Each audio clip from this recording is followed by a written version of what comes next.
So நம்ம எல்லாருக்கும் தெரியும், தொடர்ச்சியாக மிடில் ஈஸ்ட்ல நடந்து கொண்டிருக்கக்கூடிய யுத்தங்கள். So why Israel, why should I learn about Israel? So வேதம் முழுவதும் பார்க்கும் பொழுது கர்த்தர் இஸ்ரவேல் தேசத்தை நேசிக்கிறார். இஸ்ரவேல் தேசத்தை கர்த்தர் வாக்கு பண்ணினார், அதை தாம் தெரிந்து கொண்ட ஆபிரகாமுடைய சந்ததிக்கு கொடுத்தார். இப்போ இந்த வேதம் முழுவதும் அவர்களுடைய வரலாறு பக்கங்கள் எழுதப்பட்டிருக்கிறது. இன்றைக்கும் அது நமக்கு உபயோகமாக இருக்கிறது. வாசிங்க பார்க்கலாம். ரோமர் 15ஆம் அதிகாரம் 4வது வசனம். ரோமர் 15:4. இங்கிலீஷ் தமிழ் ரெண்டுலயும் நம்ம பார்க்கலாம் இந்த வசனத்தை.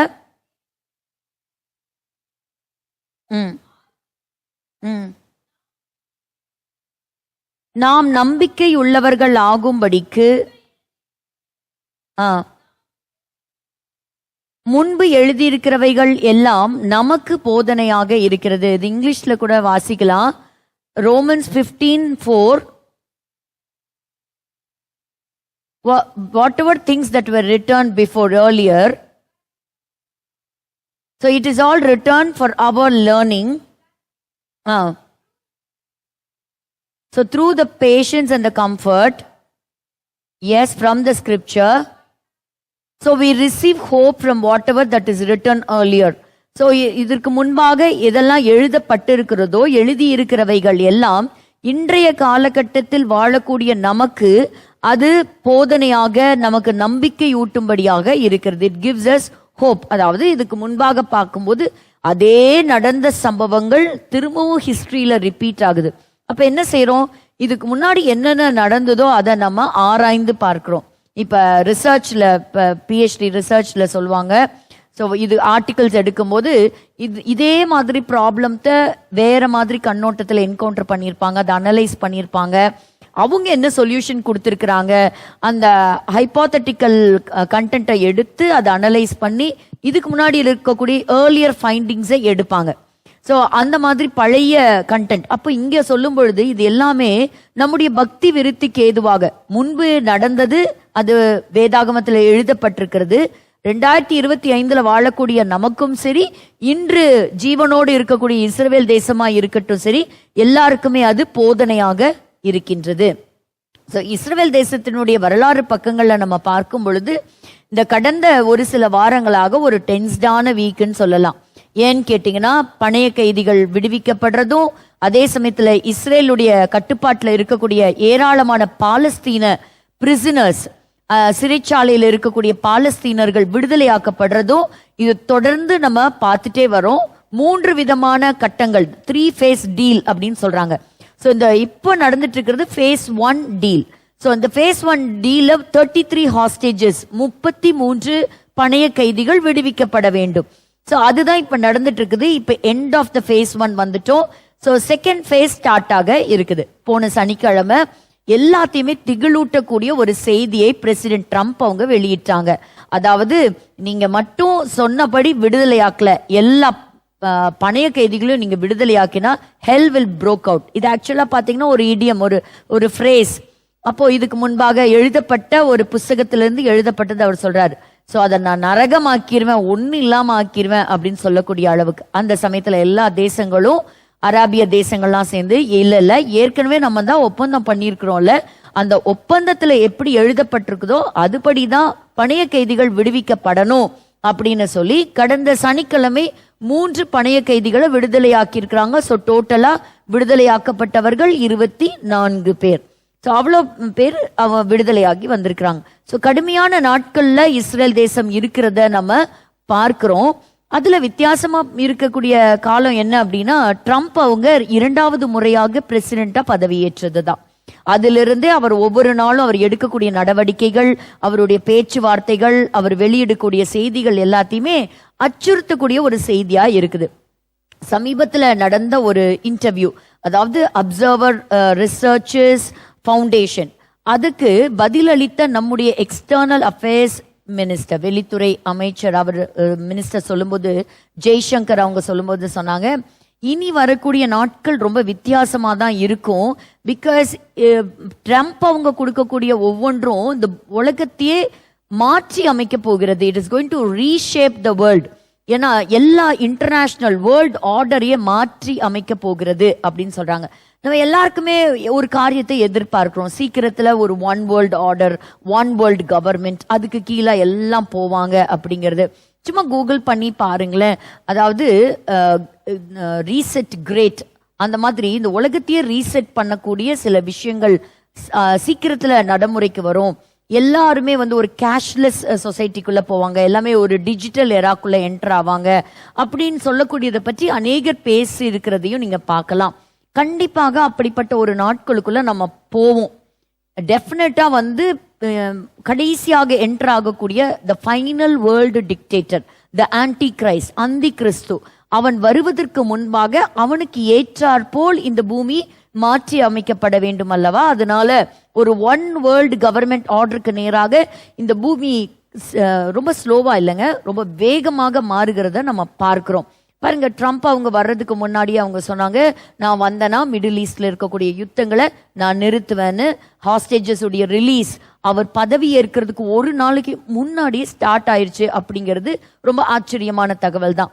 கடந்த வாரத்துல ரஷ்யாவினுடைய தலைவர் புட்டின் அவர்களுக்கும் ட்ரம்ப் அவங்களுக்கும் இடையிலே நடந்த பேச்சுவார்த்தையில அதி சீக்கிரத்துல ரஷ்யாவுக்கும் உக்ரைனுக்கும் இருக்கக்கூடிய யுத்தத்துல ஒரு சமாதானம் உண்டாகும், அங்கேயும் ஒரு யுத்தம் ஒரு முடிவுக்கு வரும் அப்படிங்கிறதையும் நம்ம கேள்விப்படுகிறோம். எல்லாமே டக்கு டக்கு டக்குன்னு பாருங்க, ஃபியூ மந்த்ஸ்ல ஃபியூ டேஸ்க்குள்ளாரியே இதெல்லாம் மாறுது. பலர் பல காலங்களாக முயற்சி செய்தாங்க, ஆனா அந்த முயற்சிகள் பெரிய வெற்றியை தரல. ஸோ இந்த நேரத்தில் ஞாபகப்படுத்தக்கூடிய ஒரு வசனம் வாசிக்கலாம். ப்ராவர்ப்ஸ், நீதிமொழிகள் 21:1 வாசிங்க. நீதிமொழிகள் 21:1. ராஜாவின் இருதயம் கர்த்தரின் கையில் நீர்க்கால்களைப் போல் இருக்கிறது, அதை தமது சித்தத்தின்படி அவர் திருப்புகிறார். அப்போ ஒரு ராஜாவை ஆபரேட் பண்றது யாருங்க? தேவனாகிய கர்த்தர். அப்ப இன்னைக்கு ஒரு சூப்பர் பவர், ஒரு சுப்ரீம் லீடர், அதாவது ஒரு பெரிய வல்லரசான ஒரு தேசத்துல ஒரு தலைவராய் அமர்ந்திருக்கக்கூடிய ராஜாவையும் ஆட்சி செய்யக்கூடியவர், தனக்கு சித்தத்தின்படி திருப்புகிறவர் தேவனாகிய கர்த்தர். அதனால அப்போ அவர் ஏதோ ஒரு காரியத்தை தேவனாகிய கர்த்தர் செய்து கொண்டு இருக்கிறார் அப்படின்னு பார்க்கலாம். அதே அதிகாரத்துல 30வது வசனம் சொல்லுகிறது, கர்த்தருக்கு விரோதமான ஞானமும் இல்லை, புத்தியும் இல்லை, ஆலோசனையும் இல்லை. அப்ப இந்த பூமியில நடக்கிறதெல்லாம் எதேர்ச்சியா நடப்பதும் இல்லை, உலக மனிதர்கள் அவங்களுடைய சொந்த ஞானத்தினால எடுக்கக்கூடிய முடிவுகளும் அல்ல. வேதத்தை விசுவாசிக்கிறவங்க நிச்சயமாவே ஒரு ஆமீன் சொல்லணும். ஏன்னு கேட்டா நடக்கிற எல்லா நிகழ்வுகளும் எல்லாமே ஆண்டவர் முன்குறித்த காரியங்கள் தான். ஆண்டவர் அடுத்தடுத்து என்ன அப்படிங்கிறது இன்னைக்கு உட்கார்ந்து சொல்ல போறது கிடையாது. பல 1000 வருஷங்களுக்கு முன்பாகவே தம்முடைய தீர்க்கதரிசிகளை கொண்டு கர்த்தர் தன்னுடைய வார்த்தைகளை உரைத்திருக்கிறார். அதைத்தான் நம்ம இன்னைக்கு பார்க்க போகிறோம். ஸோ வேகமா இந்த பிரசன்டேஷனுக்கு நேரா நம்ம கடந்து போகலாம். இந்த வாரத்துல என்ன நடந்தது? ஸோ ஆபிரகாமுக்கு கொடுத்த கவனன்ட், அந்த நாட்கள்ல நடந்தது எல்லாமே நம்மளுடைய பக்தி விருத்திக்காக. எப்படி இன்னைக்கு இருக்கக்கூடிய காலங்கள் பிப்ளிக்கல் பீரியட்னு எதை வைத்து நம்ம சொல்லுகிறோம்? ஒரு சிலர் வாக்குவாதம் செய்வதை நான் கேட்டேன். அப்ப அவங்க என்ன சொல்றாங்க, அது இஸ்லாமியர்கள் வைத்திருக்கிற குரானா இருக்கட்டும், யூதர்கள் நம்புகின்ற அவர்களுடைய எபிரேய பைபிளா இருக்கட்டும், கிறிஸ்தவர்கள் வைத்திருக்கக்கூடிய பரிசுத்த வேதாகமா இருக்கட்டும், எல்லாமே இந்த தேசம் இஸ்ரவேலர்களுக்கு வாக்களிக்கப்பட்ட தேசம், யூதர்களுக்கு சொந்தமான தேசம் அப்படின்னு தான் எழுதியிருக்கு. அதுல எந்த மாற்று கருத்துமே கிடையாது. அதை எல்லாருமே நம்புறாங்க. அப்புறம் ஏங்க இன்னைக்கு இவ்வளோ சண்டை போடுறீங்க, இது எங்களுடைய இடம், எங்க நிலம் அப்படின்னா, அதுல ஒருத்தர் சொல்றாரு, அன்னைக்கு உங்களுக்கு கொடுத்தது என்னமோ உண்மைதான், ஆனா அந்த லேண்ட உங்களுக்கு தக்க வச்சுக்க தெரியல. அந்த தேசம் உங்க கையிலேவா இருந்தது? நீங்க கடவுளுக்கு விரோதமா போனீங்க, அந்த தேசத்தை கடவுள் விக்கிரக ஆராதனைக்காரர்கள் கையில கொடுத்துட்டாரு. அதுக்கு பின்னாடி பல ஆண்டு காலங்கள் கழிச்சு எங்களுடைய கைகளுக்கு அது வந்திருக்கு. இப்ப நீங்க திரும்பி அந்த தேசம் எனக்கு நீங்க சொந்தம் தான் அப்படின்னு நீங்க சொல்றது நியாயமாகுமா அப்படின்னு ஒரு கேள்வியை எழுப்புறாங்க. வேதத்துல எழுதியிருக்கிறது என்னமோ ஒண்ணுதான், ஆனா உலகம் முடியிற வரைக்கும் அந்த இடம் எங்களுக்கு தான் சொந்தம், நீங்க எப்படி எதை வச்சு சொல்லலாம் அப்படின்னு சொல்றாங்க. ஆனா வேதம் சொல்லுகிறது அது நித்தியமாக தேவன் செய்த உடன்படிக்கை. It is an eternal promise. அதை மனுஷன் மாற்றவே முடியாது. மனுஷன் மாற்றுவதற்கு அவனுக்கு அதிகாரமும் கொடுக்கப்படவே இல்லை. எல்லாருக்குமே தெரிகிறது அது யூதர்களுக்கு சொந்தமான நிலம். ஆனா அது ஏனோ அதை ஏற்றுக்கொள்ள முடியல. நாளுக்கு நாள் உலக அளவுல ஆன்டை செமிட்டிசம், யூதர்களுக்கு விரோதமான பகை அதி தீவிரமாக வளர்ந்து வருகிறத பார்க்கிறேன். பெல்ஜியம்ல நடக்கிற நியூஸா இருக்கட்டும், ஆஸ்திரேலியாவா இருக்கட்டும், யூகே விசேஷமா, அது எங்கிருந்து ஒரு காலகட்டங்கள்ல உலகம் முழுவதும் சுவிசேஷம் வந்ததோ இன்னைக்கு அது ஒரு இஸ்லாமிய நாடா அது இன்னைக்கு எழும்பி இருக்கிறது. ஸோ இன்னைக்கு எல்லா யூதர்களுக்கும் மற்ற தேசங்கள்ல குடியிருக்க ஒரு பாதுகாப்பு இல்லாத ஒரு சூழ்நிலையா இருக்கிறதுனால அநேகர் இத்தனை ஆண்டு காலங்கள் இல்லாம இந்த நாட்கள்ல நம்ம வாழ்ந்து கொண்டிருக்கிற இந்த வருஷ காலங்கள்ல அவங்க இஸ்ரேலை நோக்கி நாடு திரும்பி கொண்டு வருகிறாங்களாம். அப்ப இது எல்லாமே எதை குறிக்குதுங்க? நாடு திரும்புறாங்க அப்படின்னாலே எதை குறிக்குது? ஆலியா அப்படின்னு சொல்றோம். ஸோ ஆலியா will take place only at the end time.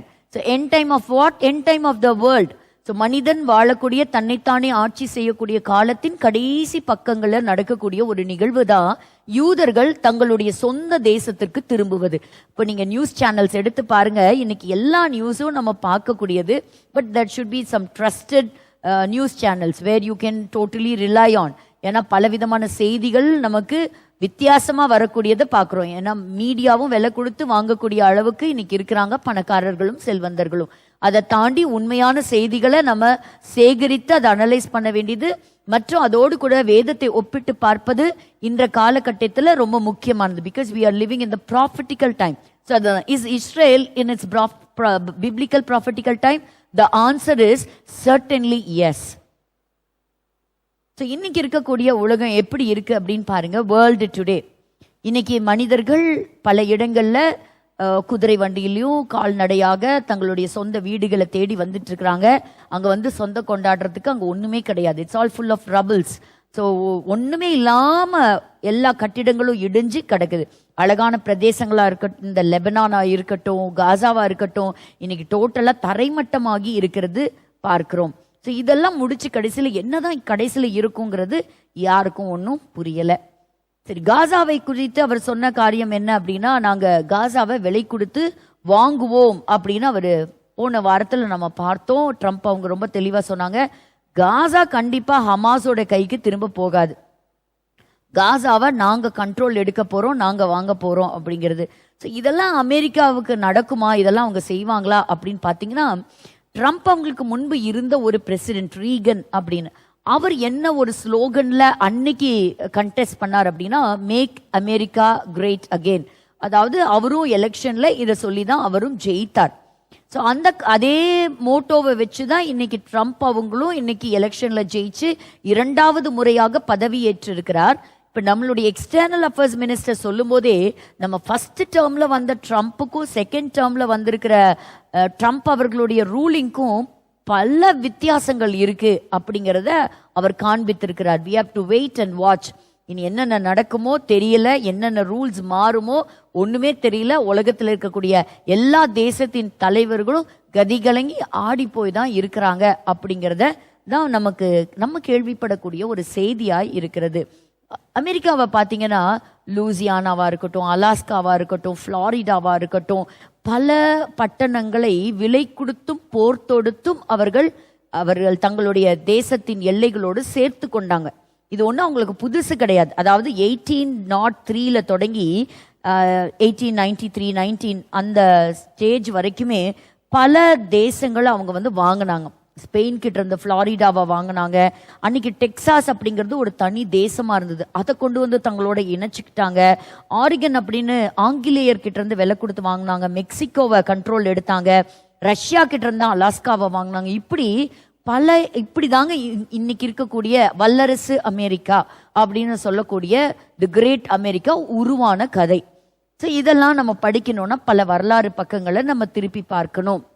அதை மையமாக வைத்து தான் இன்னைக்கு ட்ரம்ப் அவங்களும் பல தேசங்கள்ல தன்னுடைய ஆதிக்கத்தை செலுத்துறத நம்ம பார்க்க முடிகிறது. கிரீன்லாண்ட், ஸோ உலகத்திலே ஒரு அழகான ஒரு ஐலாண்ட் அப்படின்னு நம்ம சொல்லலாம். அதெல்லாத்தையும் நான் இணைக்க போறேன் அப்படிங்கிறதெல்லாம். ஸோ அவர் கொடுக்கக்கூடிய வார்த்தையை நம்ம அது ஏதோ ஒரு காமெடியான ஒரு வார்த்தை அப்படின்னு எடுத்துக்கொள்ள முடியாது. நடக்கிற நிகழ்ச்சிகளை பார்க்கும் பொழுது we have to take it very seriously and pay attention to it அப்படிங்கிறது தான் ஒரு மறுக்க முடியாத ஒரு உண்மை.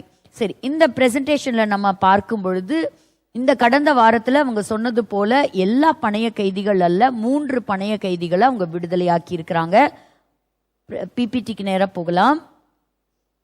So as a part of the cease fire, இந்த இதுலயும் என்ன இருந்தது அப்படின்னு கேட்டீங்கன்னா, Hamas has just released 3 hostages from Gaza, including an American citizen.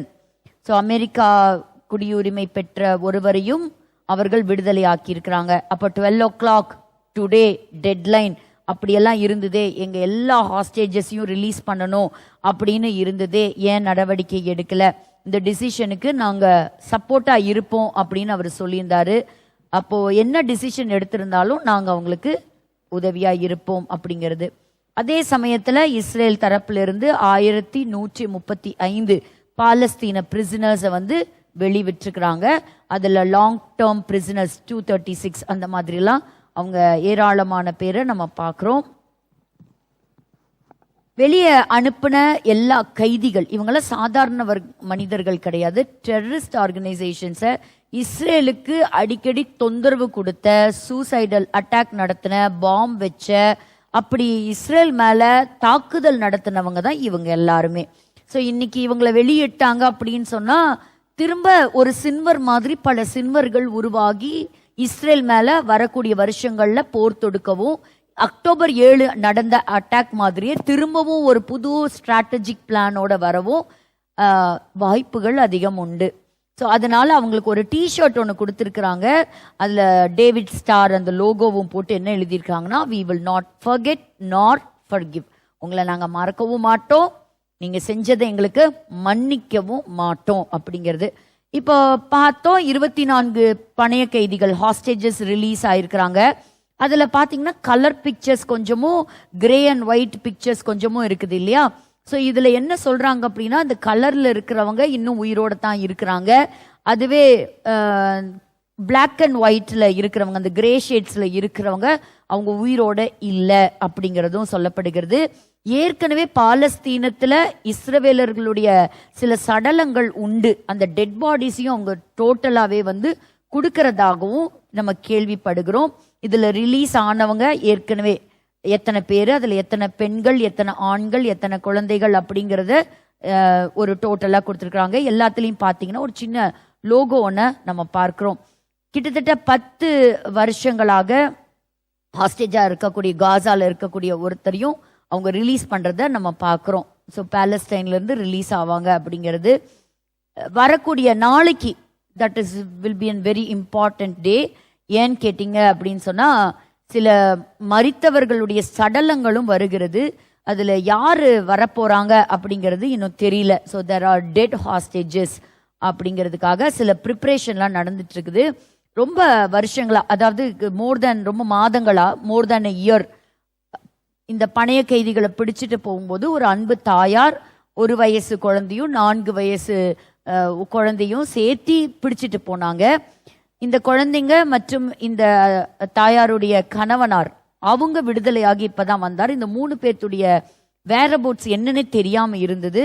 ஆனா இவங்க 3 பேருமே கொலை செய்யப்பட்டிருக்கிறாங்க, மரித்து போயிட்டாங்க அப்படிங்கிற ரொம்பவே துக்கமான ஒரு செய்தி வெளிவந்திருக்குது. நாளைக்கு தான் அவங்களுடைய டெட் பாடிஸ் கொடுக்கப்படுகிறதா சொல்றாங்க. Thursday வரும், will be handed over on Thursday in preparation for beginning the second phase. எப்படி கொந்தளிச்சு போயிருப்பாங்கன்னு பாருங்க இஸ்ரவேலர்கள். முதல்ல எல்லாம் வரட்டும், அதுக்கப்புறம் என்ன தாக்குதல் நடத்துவோன்னு எங்களுக்கு தெரியாது, ஆனா ஹமாஸ் திரும்பவும் எங்களை த்ரெட்டன் பண்ணாத அளவுக்கு எங்களுடைய எல்லைகளை நாங்க பாதுகாப்பாக வைக்க போகிறோம் அப்படின்னு சொல்லியிருக்கிறாங்க. ரொம்ப நாட்களாகவே இவங்க உயிரோட வருவாங்க அப்படின்னு சொல்லி எதிர்பார்த்துட்டு இருந்தோம். அதுல ஒரு சொல்லக்கூடிய ஒரு செய்தி என்ன அப்படின்னா, இவங்களை பணைய கைதிகளா எடுக்கும் பொழுது அங்க இருந்த சாதாரண மக்கள், டெரரிஸ்ட் கிடையாதுங்க. நம்ம ஏற்கனவே பார்த்துருக்குறோம், அங்க இருக்கக்கூடிய பாலஸ்தீனத்துல வளரக்கூடிய சின்ன சின்ன குழந்தைங்களுக்கு கூட சின்னதிலிருந்தே யூதர்களை பார்த்தா கல்ல தூக்கி எறியணும், எச்சி துப்பணும், அவங்கள சபிக்கணும், அவங்க தான் நம்மளுடைய எதிரி, அவங்க தான் நம்ம நாட்டை பிடிச்சிட்டு இருக்கிறாங்க, அவங்கனால தான் இன்னைக்கு இந்த நிலைமையில இருக்கிறோம் அப்படிங்கிறத அவங்களுடைய பாட புத்தக திட்டத்திலே கொண்டு வந்து அதை பிராக்டிஸ் பண்ணி சின்ன வயசுலேயே வந்து கண்ணை பிடிக்கிறதும், எப்படி ஒருத்தரை அழிக்கிறதும் கொலை செய்யறதும் அதை வந்து ஒரு புனித செயலாகவே கற்றுக் கொடுக்குறாங்க அப்படிங்கிறத பார்க்குறோம். அந்த மாதிரி இந்த தாயாரும் 2 பிள்ளைகளையும் கடத்தி கொண்டு போனதுல அங்கிருந்த சாதாரண மக்களுக்கும் அந்த உடன் உண்டு அப்படிங்கறத சொல்றாங்க. ஸோ இவங்க யார் அப்படின்னா, வரக்கூடிய சனிக்கிழமை கம்மிங் சாட்டர்டே இந்த 6 பேர் வந்து ரொம்ப சந்தோஷமான செய்தி அவங்களுடைய குடும்பத்துக்கு, அவங்க உயிரோட வருகிறாங்க அப்படிங்கிறது. அதே சமயத்துல 8 பேர் பிணமாகவும் அனுப்பப்பட போகிறார்கள் அப்படிங்கிற ஒரு துக்கமான செய்தியும் உண்டு. அப்ப பணைய கைதிகளா பிடிச்சிட்டு போயிட்டு கிட்டத்தட்ட 500 டேஸ் ஆச்சுங்க. இந்த 500 டேஸ் இங்க இருக்கக்கூடிய இந்த சிம்பிள் பாத்தீங்கன்னா, பெஞ்சமின் நெத்தன்யாஹுவா இருக்கட்டும், இம்பார்ட்டன்ட் லீடர்ஸா இருக்கட்டும், இந்த சிம்பிளை வந்து அவங்களுடைய ட்ரெஸ்ல எல்லாம் பின் பண்ணியிருக்கிறத நீங்க பார்க்கலாம். அதாவது அது எது அவங்கள ஞாபகப்படுத்திட்டே இருக்குன்னா, எங்களுக்கு சொந்தமானவங்க அங்க பணைய கைதிகளா இருக்கிறாங்க, அவங்கள விடுதலை ஆக்குற வரைக்கும் நாங்க ஓய மாட்டோம், எங்களுடைய தேசத்தை நாங்க காப்பாற்றோம் அப்படின்னு சொல்லக்கூடிய ஒரு அடையாளமாக வச்சிருக்கிறாங்க. லாங் டிகேட்ஸ் அங்க ஹாஸ்டேஜஸா இருக்கக்கூடிய ஒரு சிலரும் ரிலீஸ் ஆவாங்க அப்படிங்கிறத எதிர்பார்க்கப்படுகிறது. சில நான் ஏற்கனவே ஃபர்ஸ்ட் போட்ட பிக்சர் படி அத்தனை டெட் பாடிஸும் சில உயிரோடு இருக்கிறவங்களும் வருவாங்க அப்படின்னு சொல்லி எதிர்பார்க்கப்படுகிறது.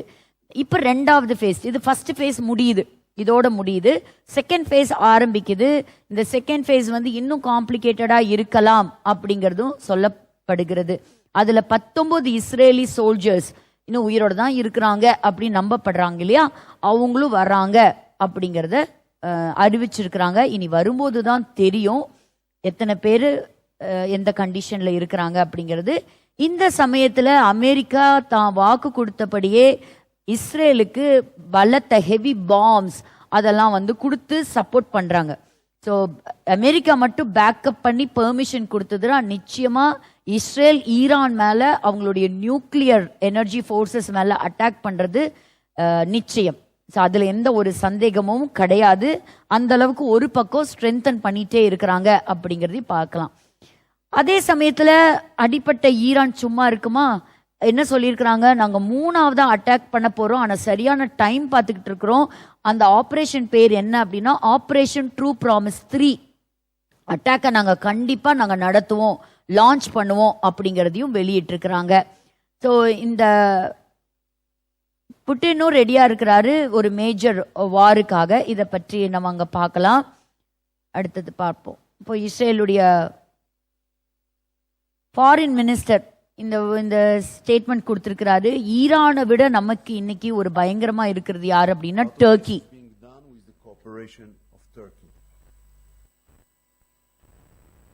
ஒரு தடவை பிளே பண்ணலாம்.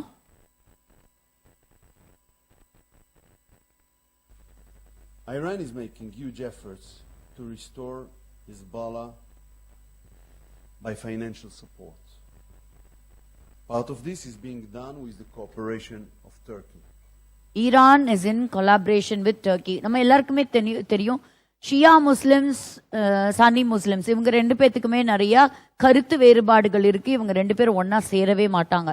ஆனா இஸ்ரேல் அப்படின்னு வரும்போது இவங்க 2 பேர்த்துக்குமே ஒரு காமன் எனிமி. ஸோ இவங்களை டோட்டலா கம்ப்ளீட்டா டிஸ்ட்ராய் பண்றதுக்காக இந்த நாடுகள் ஒன்று சேர்றதுல ஆச்சரியம் ஒண்ணு இல்லை. இத்தனை நாள் ஒன்று சேரலங்க, ஆனா இஸ்ரேல் அப்படிங்கிற ஒரு காரியத்தை வைத்து மையமாக அவங்க வச்சு அவங்க ஒன்று சேர்றாங்க அப்படிங்கிறது நமக்கு ரொம்ப ஆச்சரியமா இருக்குது. இதை பற்றி நம்ம படிக்கும் பொழுது ஒரு நிமிஷம் இதே இடத்துல அந்த வசனத்தையும் கூட நம்ம பார்த்துட்டு போலாம். எசேக்கியேல் 38வது அதிகாரம், எசேக்கியேல் 38. ஸோ எசேக்கியேல் 38 கோகு மாகோகு யுத்தம் அதை பற்றி சொல்லப்படுகிறது இல்லையா. அப்ப அந்த கோகு மாகோகு யுத்தத்தை பற்றி நம்ம சொல்லும் போது த பிரைம் ஃபோர்ஸ் யாரு அந்த யுத்தத்தை லீடு எடுப்பா அப்படின்னு கேட்டா யார் எடுப்பா? ரஷ்யா தான் எடுக்கும் இல்லையா. ஆனா அன்னைக்கு தீர்க்கதரிசி எசேக்கியேல் எழுதும் போது அன்னைக்கு அந்த தேசத்தினுடைய பெயர் ரஷ்யாங்கிறது கிடையவே கிடையாது. ஸோ அன்னைக்கு ஆனா இதுல சொல்லப்பட்டிருக்கிற திசைகள் தானியேல் 11வது அதிகாரத்தில் அவர் கொடுத்திருக்கிற சில குறிப்புகள் இதெல்லாம் வைத்து பார்க்கும் பொழுது இதெல்லாம் டீகோட் பண்ணும்போது நமக்கு தெரிய வருகிற ஒரு முக்கியமான காரியம் என்ன அப்படின்னா, ஸோ இது ரஷ்யாவை குறிக்குது. ரஷ்யாவோடு கூட இணைந்து ஒரு சில நாடுகள் யுத்தத்துக்கு கைகோர்த்து வருகிறார்கள் இஸ்ரவேல் தேசத்துக்கு விரோதமாக அப்படிங்கிறது நம்ம மனசுல வச்சுக்கிட்டே இருக்கணும். ஏன்னு கேட்டா பல விதமான கருத்துக்கள் உண்டு. இல்ல நீங்க தப்பா சொல்றீங்க, இதெல்லாம் ஏற்கனவே நடந்து முடிஞ்சாச்சு. ஒரு சிலர் சொல்றாங்க கிடையாது, இது இப்பதான் நடந்துகிட்டு இருக்குது, இப்ப நடக்குது இல்லையா இந்த யுத்தம், இது தாங்க எசேக்கியேல் 38 வார் அப்படின்னு சொல்றாங்க. நான் உங்களுக்கு ஒரு 4 பாயிண்ட் மட்டும் சொல்றேன். இது இப்ப நடக்கல, ஆனா சீக்கிரத்துல நடக்க போகுது. அதுக்கான ஸ்டேஜ் தான் இப்ப ரெடி ஆயிட்டு இருக்கு அப்படிங்கிறது தான் நான் உங்களுக்கு சொல்ல விரும்புகிற ஒரு காரியம். ஏன்னா இந்த யுத்தம் ஆரம்பிக்கும் போது நம்ம ஹமாஸ் பத்தி பேசணும், ஏமன் நாட்டு ஹூத்திஸை பத்தி பேசணும், ஹெஸ்போலாவை பத்தி பேசணும், டைரக்ட் அட்டாக் ஃப்ரம் ஈரானை பத்தி பேசணும், ஆனா டர்க்கியை பத்தி பேசவே இல்லை.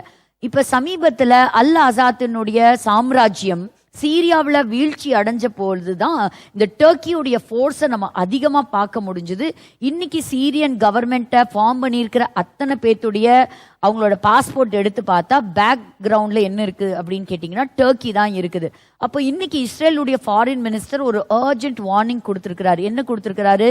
ஈரானை விட நமக்கு அச்சுறுத்தக்கூடிய இடத்துல இன்னைக்கு டர்க்கி எழும்பி நின்று இருக்குது அப்படின்னு சொல்றாரு. அப்ப டர்க்கியை பத்தி ஏற்கனவே சொல்லி இருக்கிறாங்களா? நிச்சயமா சொல்லி இருக்கிறாங்க. எசேக்கியேல் 38 ஆரம்ப வசனம் 1-5 வசனங்கள் வாசிக்கும் பொழுது சில நாடுகள், அந்த நாடுகள்ல இந்த யுத்தத்தை லீட் எடுத்து கொண்டு போக போறது ரஷ்யா தான். ஆனா இப்ப வாசிங்களேன், 6வது வசனத்தை நீங்க வாசிங்க. கோமேரும் அவனுடைய எல்லா இராணுவங்களும் வட திசையில் உள்ள தோகர்மா வம்சத்தாரும் அவர்களுடைய எல்லா இராணுவங்களுமாகிய திரளான ஜனங்கள் உன்னுடனே கூட இருப்பார்கள். போதும். அப்ப தோகர்மா அதுதான் இந்த டர்க்கி.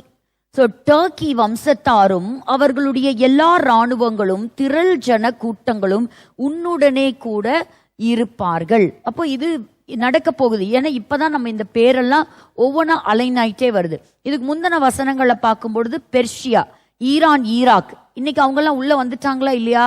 அவங்களும் உள்ள வந்துட்டாங்க. இப்ப வார்னிங் கொடுத்துருக்காங்க. நாங்க சும்மா இருப்போம்னு நினைச்சிட்டீங்களா? எங்களுடைய லீடர்ஸ் எல்லாம் கொண்டிருக்கிறீங்க, எங்க பட்டணங்களை எல்லாம் சேதப்படுத்தி இருக்கிறீங்க, எங்க மேல கை வச்சிருக்கிறீங்க, நாங்க உங்களை சும்மா விட போறது இல்ல அப்படின்னு சொல்லி. ஸோ நியூக்ளியர் வாருடைய அந்த கம்ப்ளீஷன் ஸ்டேஜும் ஒரு ஃபைனல் ஸ்டேஜை எட்டி இருக்கு அப்படிங்கிறத பற்றியும் சொல்லப்படுகிறது. பொறுத்திருந்து தான் நம்ம பார்க்கணும். ஒரு 4 பாயிண்ட் நம்ம ஞாபகம் வச்சுக்க வேண்டியது என்ன அப்படின்னா, இந்த டர்க்கி இப்போ உள்ள நுழைஞ்சிருக்கு, ஒரு சமாதான பேச்சுவார்த்தை நடந்துட்டு இருக்குது, அதுக்கு நடுவில் ஹாஸ்டேஜஸ் நீடு இருக்கு. நான் திரும்பவும் சொல்லட்டும், இதெல்லாம் சும்மா தற்காலிகம் தான். It is all a temporary peace. இனி ட்ரம்ப் அவங்களுக்கு இன்னொரு சான்ஸ் கிடையாது. ஸோ இனி வரக்கூடிய கவர்மெண்ட் அங்கே அமெரிக்காவில் எப்படி இருக்கும்னு நமக்கு தெரியாது. இன்னைக்கு அமெரிக்கா பயங்கரமான பலத்த சப்போர்ட்டா இருக்குது இஸ்ரேலுக்கு. இது இன்னைக்கு கொஞ்ச நாள் அவங்க ஸ்டேபிள் ஆகிற வரைக்கும் தான். நம்பர் 1, இது எப்ப நடக்கும் அப்படின்னு சொன்னா, எசேக்கியேல் 38 8வது வசனத்தின்படி அவர்கள் அநேக நாட்களுக்கு பிறகு கடைசி வருஷங்களிலே வருவாய். அதுதான் நம்பர் 1, கடைசி வருஷங்களிலே, இந்த லேட்டர் இயர்ஸ். அது ஒரு இம்பார்ட்டன்ட் பாயிண்ட். அடுத்தது அதே போல 38 16வது வசனம் verse 16, இது எப்ப நடக்கும் அப்படின்னு சொன்னா, நீ தேசத்தை கார் மேகம் போல் மூட என் ஜனமாகிய இஸ்ரவேலுக்கு விரோதமாக எழும்பி வருவாய், கடைசி நாட்களில் இது சம்பவிக்கும். இந்த லேட்டர் டேஸ், இந்த லேட்டர் டேஸ். ஒன்னு பார்த்தோம் லேட்டர் இயர்ஸ், அதுக்கப்புறம் பார்க்கிறோம் லேட்டர் டேஸ். அப்பவே ஆரம்பமாகிடுறாங்க இவங்கெல்லாம் வந்து யுனைட்டடா வந்து ஒரு ஃபோர்ஸ், கார்மேகம் போல. கார்மேகம் போல அப்படின்னு சொல்லும் போது பார்த்தா எல்லாத்துக்கிட்டையும் இன்னைக்கு என்ன இருக்குது? ட்ரோன்ஸ் இருக்குது, ஹெவி பாம்ஸ் இருக்குது. இன்னைக்கு எல்லாரும் அதிகமான ஆயுதங்களை தயாரிச்சு வச்சிருக்கிறாங்க. கார்மேகம் போல வானத்தின் வழியா தான் என்ன செய்யறாங்க? வான்வெளி தாக்குதல் தான் இன்னைக்கு அதிகமா இருக்குது. ஸோ அந்த அளவுக்கு எல்லா தேசங்களும் வானத்தின் வழியாக கார்மேகம் போல தேசத்தை சூழ்ந்து கொள்வார்கள். அன்னைக்கு எப்படி சண்டை போட்டாங்க? குதிரையில போய் சண்டை போட்டாங்க. அன்னைக்கு வந்து எல்லாம் தரைவழி படை தான். அன்னைக்கு வான்வழி படையெல்லாம் ஒன்றும் கிடையாது. ஸோ ஒவ்வொருத்தர் கையில ஈட்டி இருந்தது, சில கூர்மையான ஆயுதங்கள் இருந்தது. ஸோ அவங்க ஒரு சின்ன டிஸ்டன்ஸ்ல இருந்து தான் தாக்குதல் நடத்திட்டு இருந்தாங்க. ஆனா இன்னைக்கு அப்படி இல்லை. பல 100 கிலோமீட்டருக்கு அந்த சைட்ல இருந்தும் உங்களால இன்னொரு தேசத்துல இருக்கக்கூடிய காரியத்தின் மேல நீங்க தாக்குதல் நடத்த முடியும். So number 1. நம்பர் 2 என்ன அப்படின்னு சொன்னா, அந்த சமயத்துல இஸ்ரேல் அப்படின்னு ஒரு நாடு இருக்கணும், யூதர்கள் அப்படின்னு ஒருத்தங்க அவங்களுடைய நாடுல வந்து அவங்க இருக்கணும். இப்ப இருக்கிறாங்களா? இருக்கிறாங்க. எப்ப வந்தாங்க?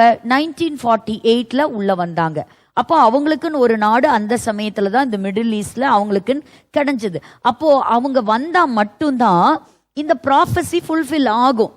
அப்போ அந்த தேசத்திலே நீ வருவாய். அப்போ பாருங்க, 3வது எசேக்கியேல் 38:8 சொல்லுகிறது, எல்லாரும் சுகத்தோட குடியிருக்கும் இஸ்ரவேலின் மலைகளுக்கு மேலாக வருவார்கள்.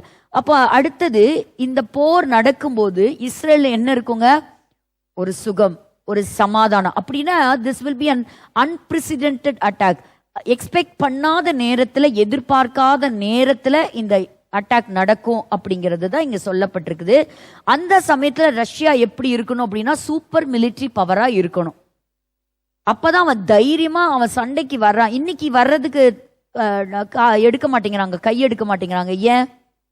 ஏன்னா இஸ்ரேல ஒரு strong force, strong nation America சப்போர்ட்டா இருக்குது. ஆனா இந்த யுத்தம் நடக்கும்போது ரஷ்யா ஓங்குன கையா நிச்சயம் இருக்கணும். அப்ப Russia must have a major military power, military support அந்த டைம்ல இருக்கணும். அந்த சமயத்துல அது மட்டும் தனியா வரப்போறது இல்ல. இந்த தீர்க்க தரிசன வசனத்தின்படி யூதர்கள் அவங்களுடைய தேசத்துல இருக்கும்போது அநேகரை கூட்டிக்கிட்டு ஒரு ஜைஜாண்டிக் ஃபோர்ஸா, ஒரு கோலியாத்தை போல அவன் வருவான். அதை தான் நம்ம இங்க சொல்ல போறோம். ஸோ கோலியாத் எப்படி ராட்சசன் அப்படின்னு சொல்றோமோ அந்த மாதிரி இந்த ஒரு சின்ன பட்டணத்தின் மீது அவங்க என்ன செய்வாங்கன்னா ஒரு சீறி பாஞ்சு அட்டாக் பண்ணி அவங்க வருவாங்க அப்படிங்கிறது தான் இந்த இடத்துல நம்ம பார்க்க வேண்டிய 4 விஷயங்கள். ஸோ ரஷ்யா அந்த இடத்துக்கு வரணும், யூதர்கள் தேசத்துக்கு திரும்பணும், அவங்க சமாதானத்தோட இருக்கணும், அது கடைசி நாட்கள்ல நடக்கணும். ஸோ இதுதான் அவங்களுடைய கடைசி யுத்தம் அப்படிங்கிறதுக்கு வேதம் நமக்கு காட்டி கொடுக்கக்கூடிய வெளிச்சமாய் இருக்கிறது. சரி, தொடர்ந்து பிரசன்டேஷனுக்கு நேரா நம்ம கடந்து போகலாம். ஸோ இப்ப என்ன பண்றாங்க அப்படின்னா, சமீபத்துல ஈரான்ல இருந்து லெபனானுக்கு சில உதவிகளை அனுப்புறதுக்காக வான்வெளியாய் அவங்களுடைய எக்யூப்மெண்ட்ஸ், அவங்களுடைய இதெல்லாம் அனுப்புனாங்களாம். அது இஸ்ரேல் கண்காணிச்சு வான் பண்ணுச்சு, உங்க நாட்டுக்குள்ள இது தரையிறங்குச்சுன்னா ஏர்போர்ட்டே இல்லாம பண்ணிடுவோம், பாத்துக்கோ ஜாக்கிரதை அப்படின்னு சொன்னோன்னே அந்த பிளைட்டை அப்படியே திருப்பி அனுப்பிட்டாங்க ஈரானுக்கு. ஆனா ஈரான் அதோட நிக்கல. இந்த டர்க்கி வழியா இப்ப என்ன செய்யுதுன்னா ஆயுத சப்போர்ட், மத்த எல்லா சப்போர்ட்டையும் கொடுத்துட்டு இருக்கு. யாருக்கு? ஹெஸ்போலாக்கு. அதை தான் இப்ப பார்க்கிறோம். அந்த சமயத்துல அதே சமயத்துல இந்த ஈஜிப்டையும் நம்ம விட்டுறக்கூடாது. இந்த ஈஜிப்டை பத்தி நம்ம படிக்கலாம் ஒரு நாள். ஈஜிப்டை பத்தி இதே தீர்க்க தரிசன வசனங்களோடு ஒப்பிட்டு தானியேலின் தீர்க்க தரிசன புஸ்தகம் 11வது அதிகாரம் 40 வசனங்களுக்கு மேல படிக்கும் பொழுது அந்த இடத்துல தானியேல் இந்த எகிப்தை குறித்து பேசுகிறார். ஸோ இதை ஒரு நாள் கம்பேரிசன் ஸ்டடி இதெல்லாம் நம்ம கற்றுக்கொண்ட பிறகு நம்ம படிக்கலாம். ஸோ எகிப்தை பத்தி சொல்லும் போது அவங்களும் பாருங்க, நாங்க போட்ட சமாதான உடன்படிக்கையின்படி நடக்காம அவங்களும் சில மிலிட்ரி சைட் எல்லாம் கட்டிட்டு இருக்காங்க. சீக்கிரத்துல இஸ்ரேல் இதுக்கு பதில் கொடுக்கும் அப்படிங்கறத அவங்க சொல்லியிருக்கிறாங்க.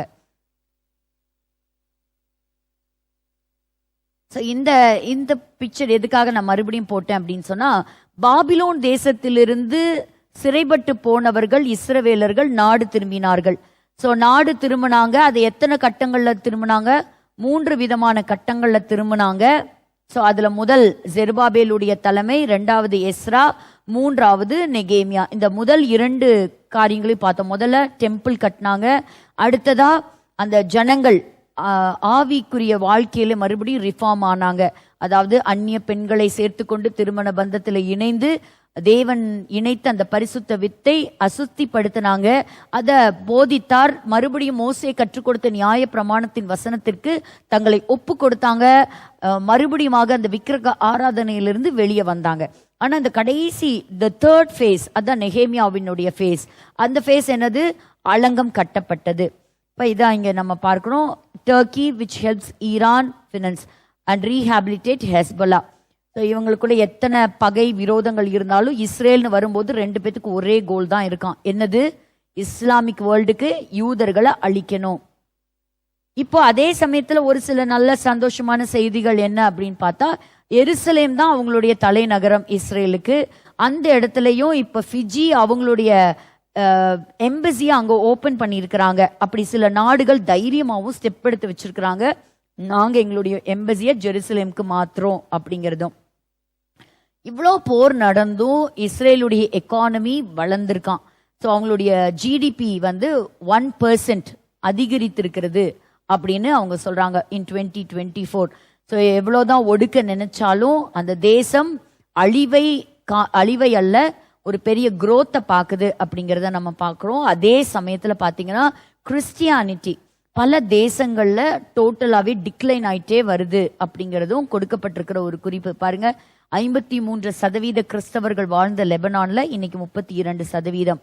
ஸோ இப்படி ஒவ்வொரு பகுதிகளில் ஈராக்ல எல்லாம் நம்ம பார்க்குறோம் 0.2%. யுனைடெட் கிங்டம் எடுத்துக்கோங்களேன், எப்படி ஒரு காலத்துல பெரிய திருச்சபைகள்ல ஒரு பாடல் ஆராதனை லட்சக்கணக்கான மக்கள் கூட்டி சேர்ந்தாங்களோ, இன்னைக்கு இஸ்லாமியர்கள் கூட்டி சேர்க்கிறாங்க. ட்ரஸ்ட் இன் அல்லாஹ் அப்படின்னு சொல்லக்கூடிய லோகோ இருக்குது. எங்கெல்லாம் யூதர்களை பார்க்கறாங்களோ அங்கெல்லாம் அடிச்சு விரட்டுறாங்க, துன்புறுத்துறாங்க, அவங்களுக்கு நெருக்கடிகளை கொடுக்கறாங்க. பெல்ஜியம், ஆஸ்திரேலியா, ஏத்தன்ஸ், இப்ப சமீபத்துல போன டூரிஸ்டா கூட யூதர்கள் மற்ற தேசங்களுக்கு போக முடியல. ஏன்னா எல்லா தேசங்களையும் இஸ்லாமியர்கள் இருக்கிறாங்க. யூதர்கள் அப்படின்னு சொல்லி அவங்களுடைய அடையாளத்தை பார்க்கும் பொழுது அவங்கள துன்புறுத்துறாங்க. இதெல்லாம் சாதாரணமா நடக்குதுன்னு நினைக்கிறீங்களா? ஆண்டவர் சொன்னாரு, நீ உலகத்துல எந்த மூலையில இருந்தாலும் கடைசி நாட்கள்ல நான் உன்னை கொண்டு வருவேன் அப்படிங்கிறத அவர் சொல்லி இருக்கிறாரு. அப்போ வரக்கூடிய நாட்கள்ல இது மறுபடியும் யுத்தத்துக்கு நேராக நடத்துமா அப்படிங்கிறது நமக்கு தெரியல. ஆனா second phase of hostages release துவங்க போகிறது. இது ஒவ்வொன்றா நடந்து முடியும் போதுதான் இந்த யுத்தம் எப்படிப்பட்ட ஒரு ட்விஸ்ட் அண்ட் டர்னை எடுக்க போகுது அப்படிங்கிறது நமக்கு தெரியும். ஸோ நம்ம வாசித்த பிரகாரம் கர்த்தருடைய கரத்திலே தேவன் ராஜாக்களுடைய இருதயங்களை வைத்திருக்கிறார். அவர் தமக்கு சித்தமானபடி எல்லாம் அதை திருப்புகிறார்.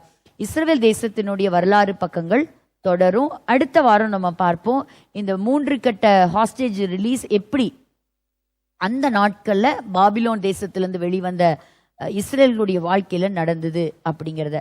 ஸோ இந்த ஹிஸ்டரி வில் கண்டினியூ.